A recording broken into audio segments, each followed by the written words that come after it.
Hi, I'm Reverend Zach. And I'm Skeletor.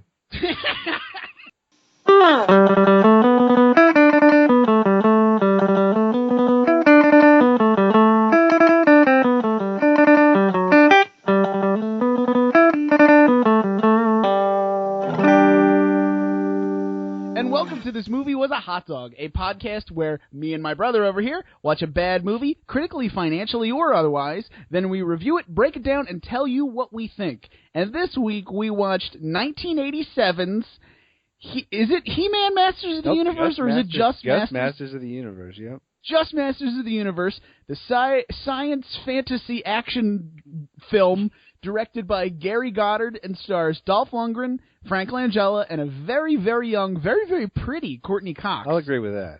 Yeah, I mean, and I was a huge He-Man fan as a kid. So when this movie came out, I was 7, saw it in the theater, and I didn't like it even then. So I was scared to watch it now.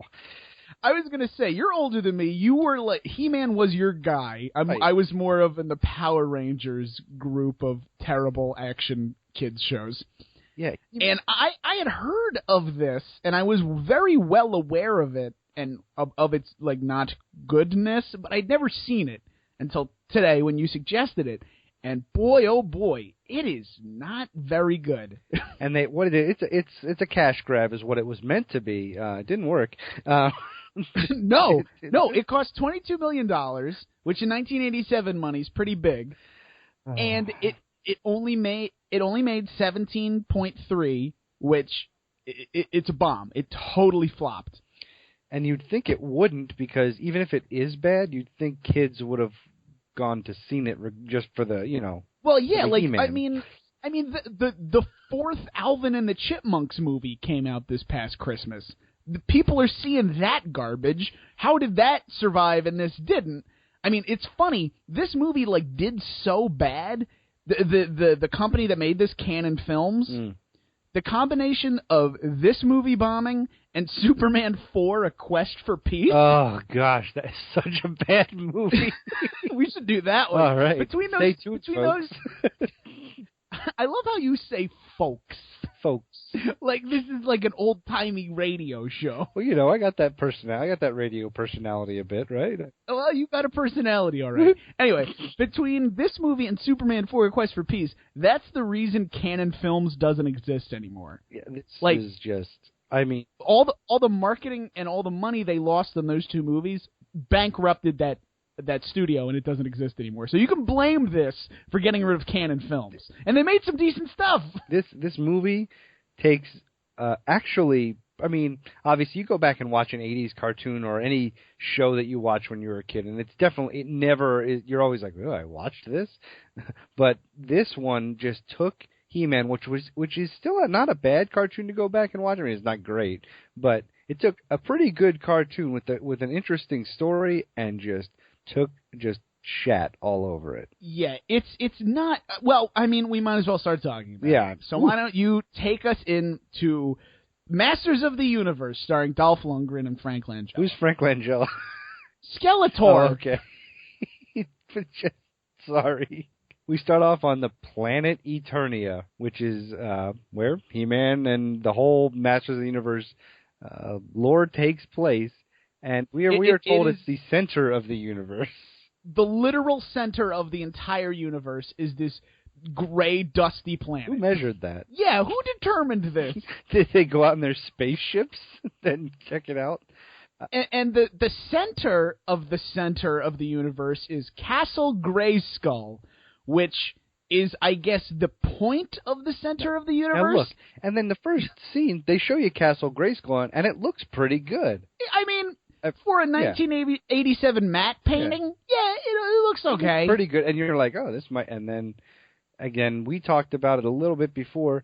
The movie kind of starts off, and you're like, where's the beginning of the movie? What happened? What's going on? And it just starts off, and you're like, what is going? Like the Skeletor's already seized Castle Grayskull. That has been. Oh yeah, I mean, well, to take a brief step back for a second. There's this voiceover that's just like, Eternia is the center of the universe. Castle Grayskull is the center of that. There's bad people, and they want to take over the castle. And here are the credits. Bam. You're like, whoa, all right. And the credits start, and they are like leftover Superman credits. And even the music is. It sounds just like the Superman song. It was like because Canon Films had, like I said, had Superman 4, so it felt like they just went like, all right, just change the names. And how does the Superman song go? Da da da da. So just change it to da da da da, and that was it. And so the main antagonist in this film is Skeletor. For those of you who did not watch He-Man as a kid, and he's just a guy with the skeleton for a face. Basically. Yeah, not even just the skeleton for a face. Is he not supposed to be a skeleton? Yes, a skeleton. But he's not in this. He's well, because it's a guy. This is Frank Langella. For some people, that name might mean something. He's a great actor. He's in a lot of stuff. Look him up. The makeup that they did for him, like, of course, if it was CGI, it would be, first of all, this would be, that guy who played Smeagol, what's his name? Andy Serkis. Yeah, he plays every CGI character. Yeah. It would be him. He would be an actual anthropomorphic skeleton, blah, blah, blah. But they took Frank Langella and they put all the skeleton makeup on him. And honestly, for 1987, he looks pretty good. He looks good. He looks good in the film. I think, yeah, he looks like a Skeletor. They like colored his nose so it looks like he's just got that like big like skeleton open nose. There are a couple of times where the camera gets a little too close to his face and you can just see the like glossy shine to be like, oh well, that's just makeup on his nose face. Like it got a little too close sometimes. You want to keep the camera a little bit far from Skeletor. And they're there, and so he has taken over Castle Grayskull. And apparently there's been a civil war that we are not privy to see. No. He's already won it. Yeah, so, again, why skip that? That would have been a cool part of the film. Or just a good movie. Make that the movie. He gets on a giant planet-wide hologram and says, I, as Skeletor, are now in charge of the planet. I've won. He's captured a magic sorceress lady, and we just see Dolph Lundgren, who is He-Man, standing on a mountain looking defeated. And I'm like, what? Like, we're done? Like, the movie's like this. Bad guys win. Bad guy wins. And so I also liked that it seems Eternia has about 7 people on it. All of which are robots. Yeah, they're just standing there. So before we continue, let's take a brief pit stop and talk about Dolph Lundgren. Now, Lundgren... I have to say, basically, he's pretty much 90% naked through the whole film. Well, yeah, but, I mean, it was the same thing when you had Arnold Schwarzenegger in his first movie. Because this was his first on his own movie. Right.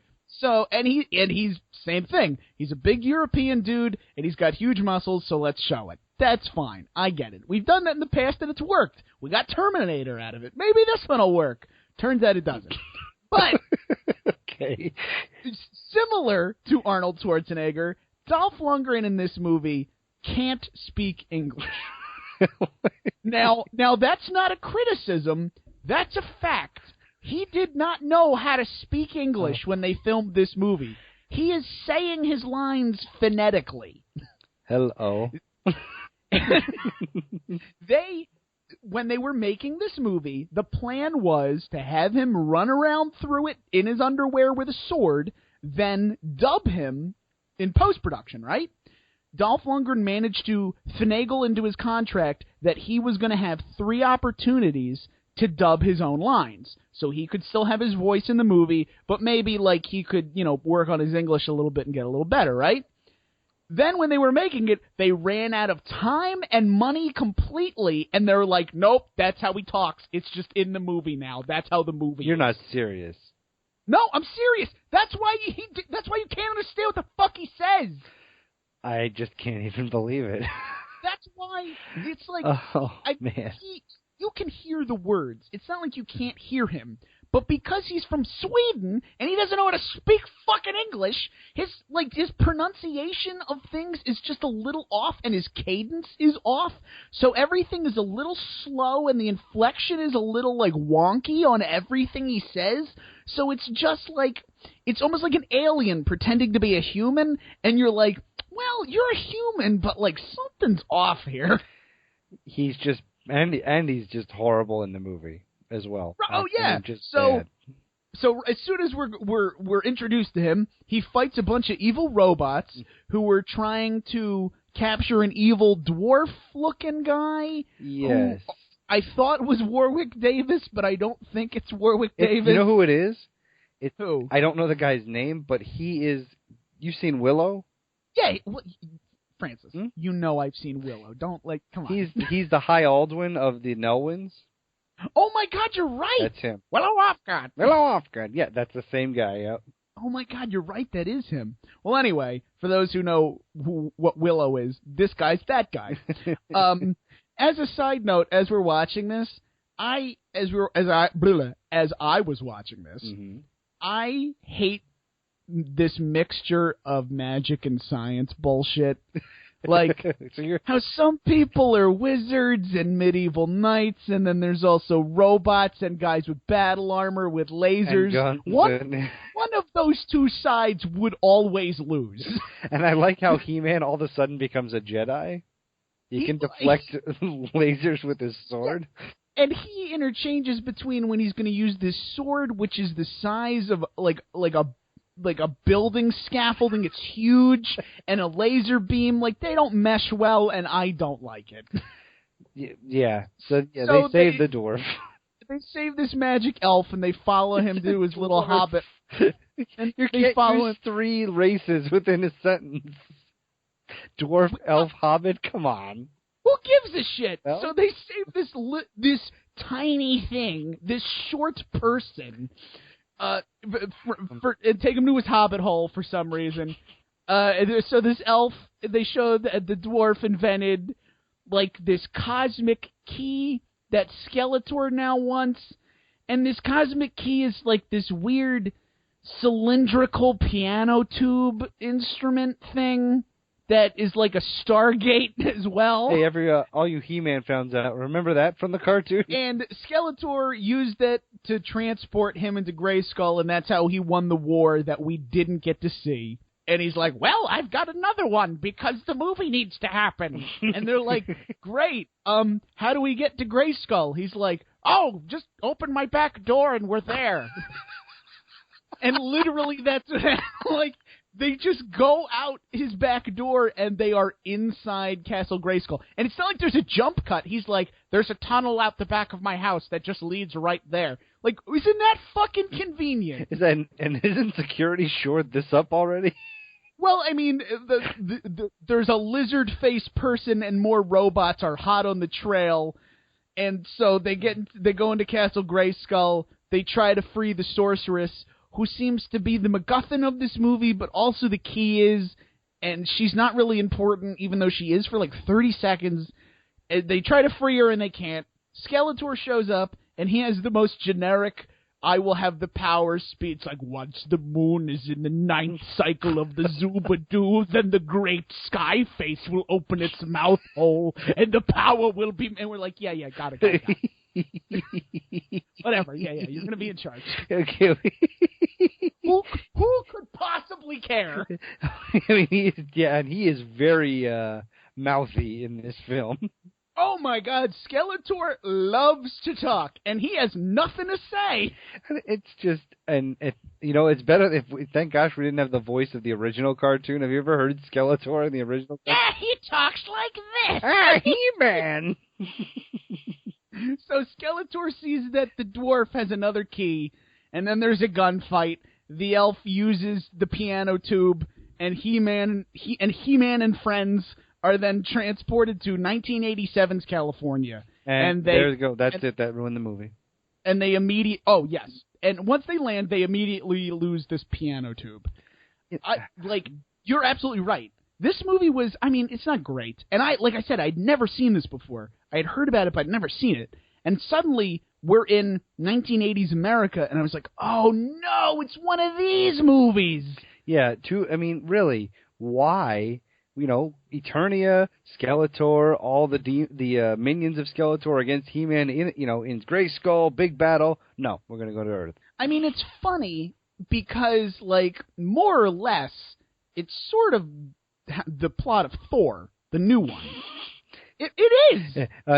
And then what else? And it didn't work in Star Trek 4 either.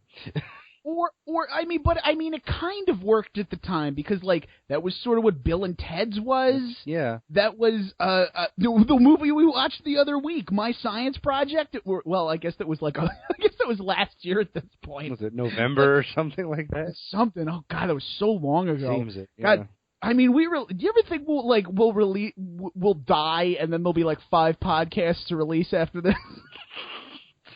Someone continues our legacy. Anyway, what the fuck were we talking about? That's right. Earth and why it didn't need to be there. So, I mean, they get there, they immediately lose this piano tube. They find a cow. This elf talks to the cow, and He-Man and friends decide they're going to split up and find this piano tube. Into sectors. I'm wondering, how did they pick out these sectors? Never mind. They act like they have a map of the planet already, which is weird. Yeah. So, cut to Courtney Cox. Suddenly, the movie's about her. Just everything we've been learning about just stops dead. The movie is now about Courtney Cox's teen drama in an 80s suburb of California. Yeah. She works at a Greasy Spoon fried chicken place, and she's moving to New Jersey and leaving her boyfriend. And suddenly, this combination of Star Wars and Harry Potter movie is now just this weird teen drama. And it really is strange because, like, her boyfriend, Kevin, she's going to break up with him because her parents died in a plane crash a year ago. And it's like, wait, wasn't this about He-Man? And isn't this a kid's movie? It's a little heavy for... I will say that is her boyfriend Kevin. She gets in his van and we meet him for the first time, and he's in his van listening to "Living in a Box" by the band Living in a Box. Ooh, I didn't notice. And all I could think is, I love this song. At this point, I was like, why are we on Earth? Not only why are we on Earth, why are we watching Courtney Cox? And she is, she's okay in the movie. She's okay. It's not her fault that the movie's bad. No. It's probably Dolph Lundgren's fault. But He-Man and friends arrive at this fast food place. They eat a bucket of chicken that they steal with a giant grappling hook for some reason. That's when we cut to Exposition Cemetery, and Courtney Cox is looking at her parents' graves, and she's like, oh, boo, my parents are dead. While they're at the cemetery, though, they find the piano tube. The key thing, yeah.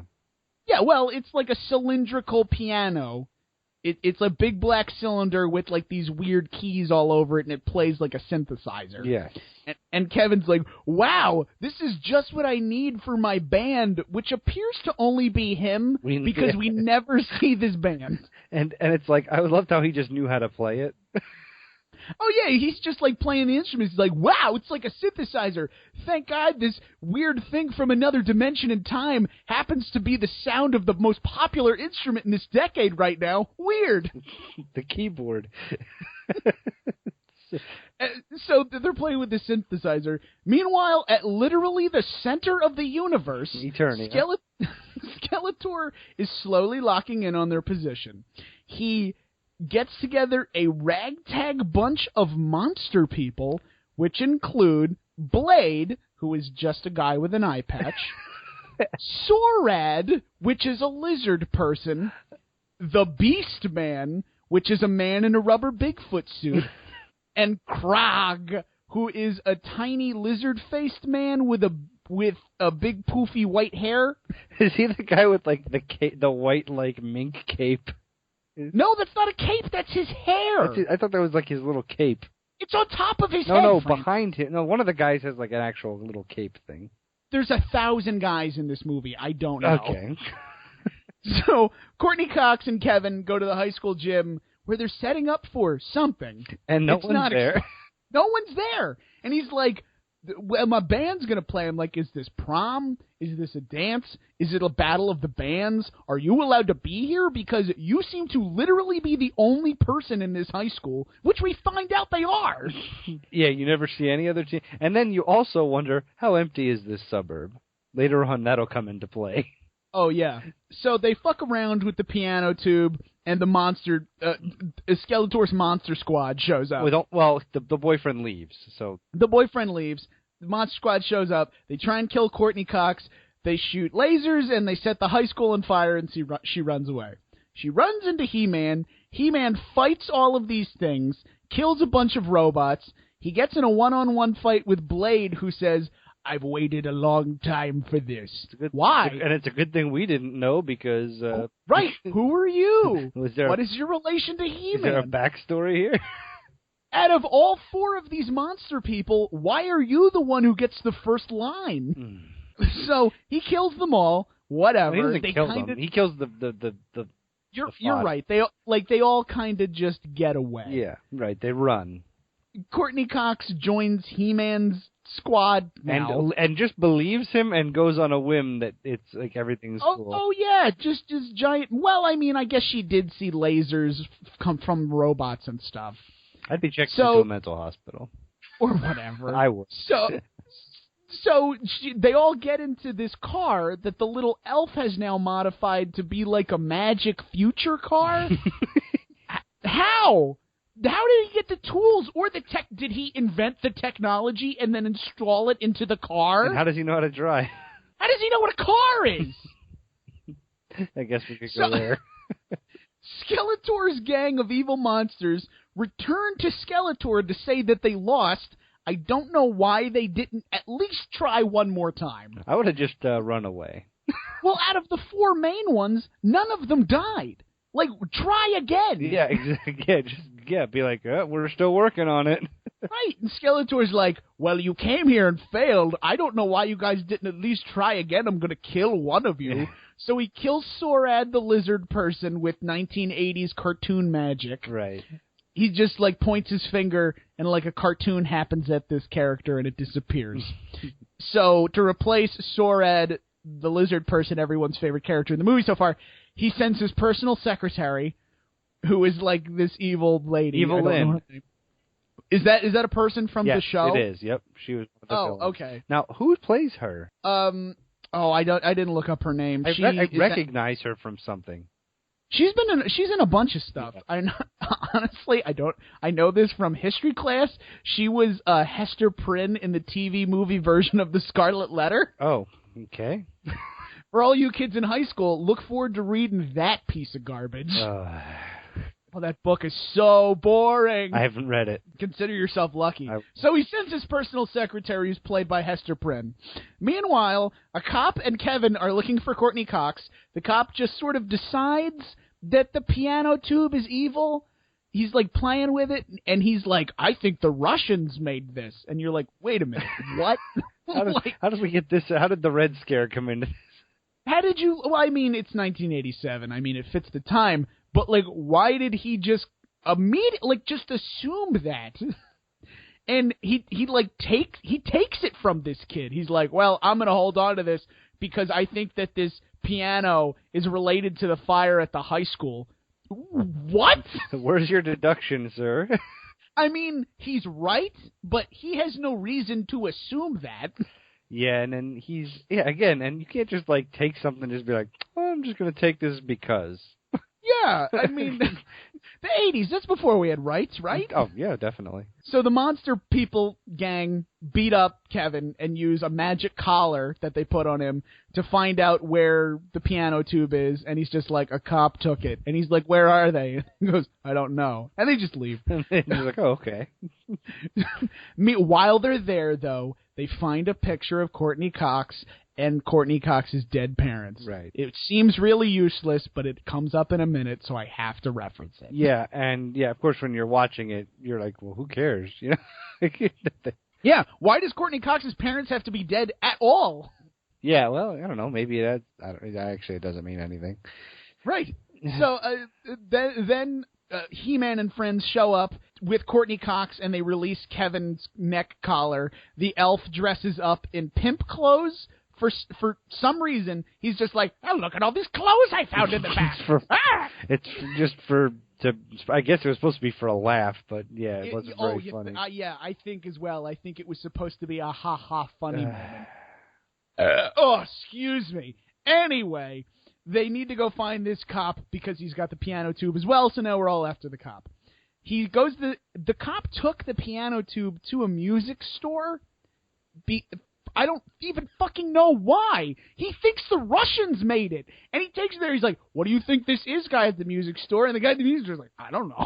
So they're at the music store. He-Man shows up first. I don't know why. They're on foot, the other people are in spaceships, and He-Man found out second, but they still get there first somehow. Then, the cop just sees them, and he pulls out his gun on them for no reason. He's just like, hey, you four people, what are you doing? He's waving his gun around, and they're like, hey, they don't have their swords out, they don't have their guns out, they're just like, that's ours, we'd like it back. And he's like, get out of my way, I got a gun! It's good police work. I mean, what is this guy doing? Yeah, he's all over the place.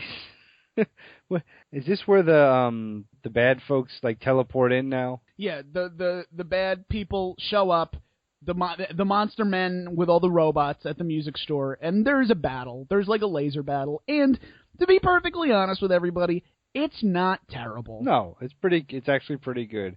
Yeah, it's a laser fight, and I mean that's the one thing. When Dolph Lundgren isn't flapping his big Swedish gums, and he's just swinging heavy shit and shooting guns, he's doing okay. That's why in Terminator, Arnold Schwarzenegger said 5 fucking things. Yeah, because it's not about his voice, it's about his physique and his, shooting crap and doing awesome stuff. But, I mean, Dolph Lundgren is talking a lot in this movie, and the thing is, too, he can't speak English, but he's also saying words that aren't real. He's like, oh, no, they're the Gravitron Defender units. It's like, oh, look out, they brought the ballistic laser gun cannon fodders. You know what I love, too? All these bad guys are, porting into this little town and having gunfights and laser fights, and no one's around. No one's... Well, He-Man's, quick, we have to get the receptacle piano unit back to the Eternia so we can save the Empress before the moon cycle of Gorbo's over. And you're like, what the fuck is he saying? It doesn't make much sense. I have to interject here for just a moment because I was just noticed this in my notes that I took from some website, and I hate to say it now, but I had to. Prior to its release, the Canon Group touted Masters of the Universe as the Star Wars of the 1980s. You know what I think was Star Wars of the 1980s? Star Wars? Empire Strikes Back. And Return to the Jedi. Return to the Jedi, yeah, when they all got on a bus and went back to the Jedi. That town. They're like, get on our space bus, we have to go back to the Jedi. Oh, Lord. Ugh. That quote, by the way, incredibly wrong. Really? Oh, yeah. I'd bet my life on it. Well. So, in the middle of this battle at the music store, Skeletor's secretary makes herself look like Courtney Cox's dead mom, right, and convinces Courtney Cox to go bring the piano tube to her, which she does because she's stupid, I guess. This logic here doesn't make sense, honey. The secretary then turns back into Evelyn Hester Prynne and opens up another portal so Skeletor, his robot army, and a battalion of hoverboard troops can roll into this town that is which is only populated by Kevin, Courtney Cox, and this cop. Right, like I said, they come in, and they come in, it's like a massive ship that shows up, and no one cares or notices. There's nobody there. There's nobody. There's not even that scene in these movies where, there's a homeless guy, and he's like, what? And he looks down at his bottle, and he's like, I gotta quit drinking. Yeah. There's not even that scene. No, there's nothing. No one's here. No one's running around scared, nothing. No. Skeletor's like, send in my hover troops to attack and kill He-Man. And then He-Man just kills them. Yeah. Then he gets on a hoverboard. And this scene, it looks so bad. Yeah, it cuts between, they filmed this a couple different ways. It cuts between Dolph Lundgren standing in front of a green screen and just sort of wobbling around, so he looks like he's trying to keep his balance. He doesn't look like it, but that... to them having the camera directly in his face, and I guess he's on the back of a dolly or a pickup truck, and he's standing there so it looks like he's moving quickly.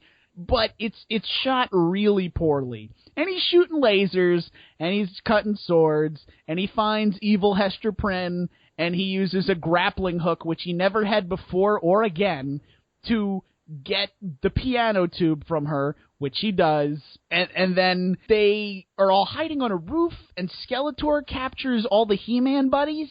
Yeah, and he just shows up like he out of nowhere. He's like, ha ha ha, I'm Skeletor, I win. He-Man shows up on the hoverboard, immediately gets shot down. There's a sword fight, they get surrounded, and He-Man's forced to surrender to Skeletor. And at this point, I was like, why isn't this movie over yet? It feels so long. Yeah, so basically, Skeletor wants He-Man to come back to Eternia and bow down to him as, like, the supreme leader. Yeah, it's all a pride thing. He could just fucking kill the guy. He's won at this point. He could, yeah, the game's over. He could have just been like, oh, that's it, I win. I'm the master of the universe, and I. Also, so he get like him and Skeletor, He-Man and Skeletor go back to Eternia. Meanwhile, Courtney Cox is dying because Skeletor used some magic on her, and now it's poisoning her. Blah blah blah. It did look pretty gross. We all know she's going to be fine. It did look pretty gross. I'll give it that. When they like show her leg, you're like, ooh, that's kind of right. And Skeletor destroyed their key, so they're like, well, we can't get back. Well, that's how the little dwarf person talks. He's like, well, we can't get back to Eternia now. I guess we just have to work at the fast food place. And they're all dealing with that. Meanwhile, at Castle Grayskull, the moon is almost in the fifth Glorban, and Skeletor will now become king or whatever. And the lady is really old now. Oh yeah. The sorceress who he captured, who I entirely forgot about until we got back here. She is getting older and older as her power is getting drained more and more. They chain He-Man up, and they are like, "You will bow down, quick! Hit him with a cartoon whip." It's supposed to be like a laser whip. Right. But they like it looks him on so bad. But it's just a cartoon. There's just a cartoon in the movie, like, and so Dolph Lundgren just has to be like, "Ouch, my back! Oh, my back! Ah, jeez, ouch!" Oh man. So, why? It's so bad. And you're just like, is this movie over yet? So the He-Man gang is building another piano tube. Key thingy, whatever. Yeah, keyboard, whatever. Built out of wires and an actual synthesizer now.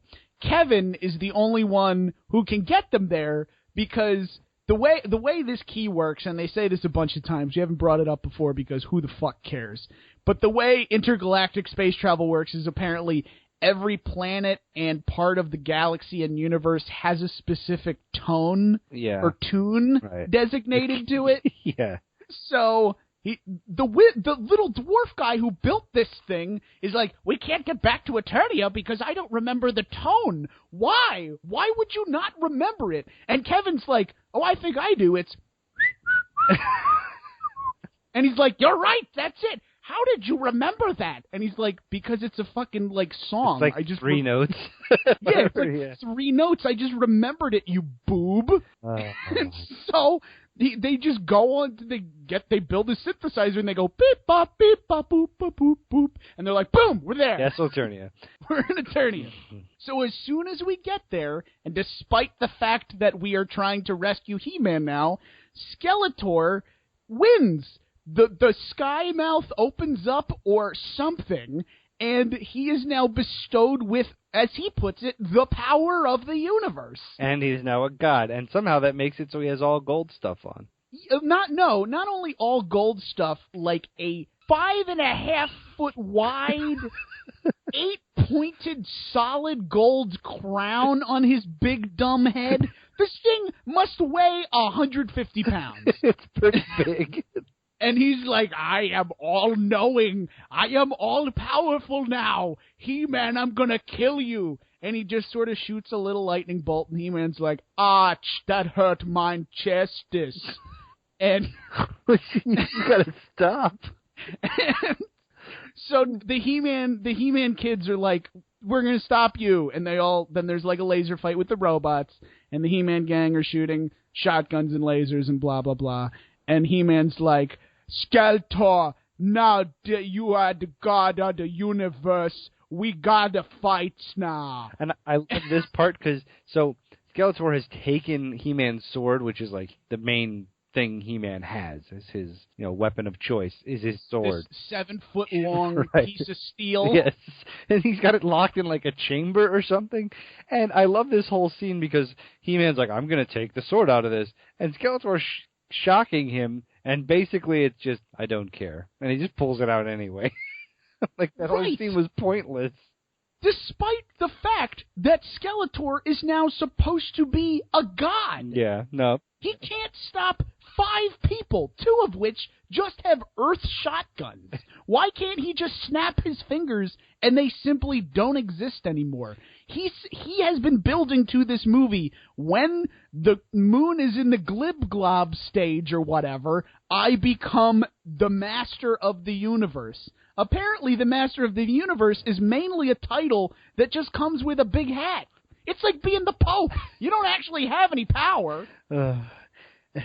So then we get the fight that we waited for, Skeletor versus He-Man, and Skeletor literally says, "This will be our final fight." Oh, good. Thank God you're letting me know the movie's almost over. And we get the fight we've been waiting for, and it is awful.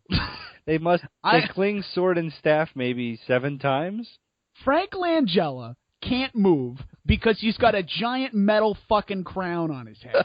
And he can't whip around or he's so top heavy, his center of gravity is at his neck. Oh, God. Dolph Lundgren's sword is so huge, he can't move very fast because he has to swing this thing. So it's 2 men shambling around because they're encumbered by large pieces of metal. And, like, they also, for some reason, the lights go out just where they're fighting, even though they're in the same room as everybody else. Yeah, it's for the clinging effect between the sword and staff. Yeah, that's it. And He-Man stabs Skeletor. He doesn't even kill him. He just sort of gives him a good stab, and he's like, "Oh no!" He blocks a blow and he falls down a shaft. Well, no. Before that, all of his god powers are gone. He's just fighting like a normal person. Well, no, I don't mean that. I mean they're fighting. He's got his god powers, right? Yeah. Then He-Man just sort of hits him, and Skeletor's like, "Oh no! You knocked my god powers off? Like you hit them off of me?" It's not because like his crown's gone. game. His big golden crown's gone. Oh, boy. And then he deflects a blow, and Skeletor falls down in a giant pit to nowhere. And Skeletor's dead. I guess all of the robots stop being evil, something. And the sorceress is free, and we win. The cop stays in Eternia. The cop stays in Eternia because whatever, sure, why not? And when the people go back to Earth, it's like a reverse in time or something, and her parents are alive. The little guy from Willow's like, "I'll send you back in time to when your parents are alive because that's a part of this movie for some reason." And they just wake up and they're like, "Mom, Dad, you're alive. Don't go on that plane where you die." And they're like, "Okay." And then the movie's ends. And that's He-Man. Or Masters of the Universe. Or whatever. Or whatever movie it was originally intended for, who knows? I mean, like... Yeah. It's not a very good movie. No. All right. Well, you know what? I hated it. Well, you did? Well, I mean, go into your review first. Give us your final review, and then you can rate it. Yeah. Remember, the ratings are, you didn't hate it, it's a good party movie, it's a good hangover movie, or you hate it. No, I hated it. It's a slap in the face to the He-Man universe, which I used to love. Doesn't do it any. It doesn't do any for that matter. It wouldn't do as any kind of good movie in any possible way, no matter who the characters were. Poorly written. The story's all over the place. We start halfway through the story to begin with. It's just, this is just another example of trying to make an old cartoon into a live-action movie, which never really works. So it wasn't even old at that point. Yeah, I know. But yeah, any movie, it doesn't work trying to turn these cartoons into live-action movies. Now, if you want to see a good movie, it's that's if you want to go back to an 80s cartoon and show how it works, that the best way to release an 80s cartoon movie is to keep it as a cartoon, rent. I don't even know if I have it on Netflix. But buy. It's called streaming now. Oh, okay. I'm not up with the times and all that lingo. So watch G.I. Joe the movie, the cartoon. It's really the good. Cartoon. It's really, really good. I mean, for me, it borders between I hated it and a Hangover movie. It's not a good party movie, and I didn't not hate it.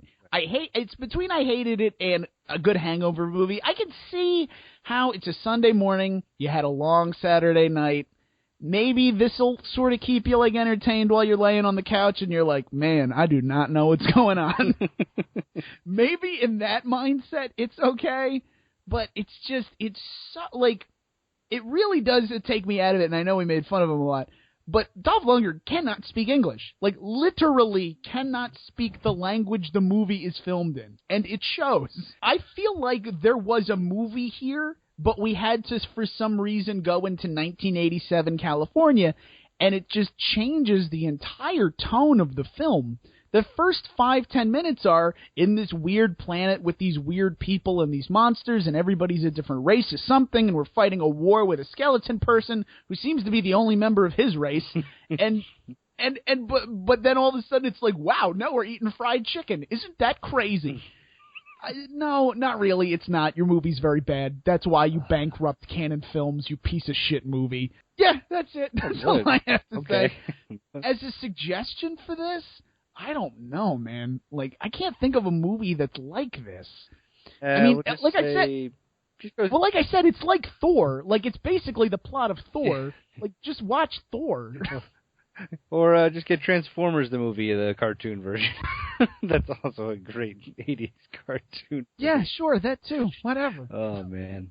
Well, with all that said, I mean, if you want to contact us, if you have questions, comments, concerns, or hate mail, you can email us at moviehotdog@gmail.com. You can follow us on Twitter at moviehotdog.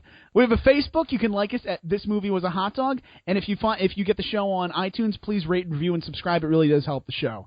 Francis, do you have anything else to possibly say? I couldn't possibly say anything else about this film. All righty, why don't you sign us off? And well, for Reverend Zach, this is Frank just saying this movie was a hot dog.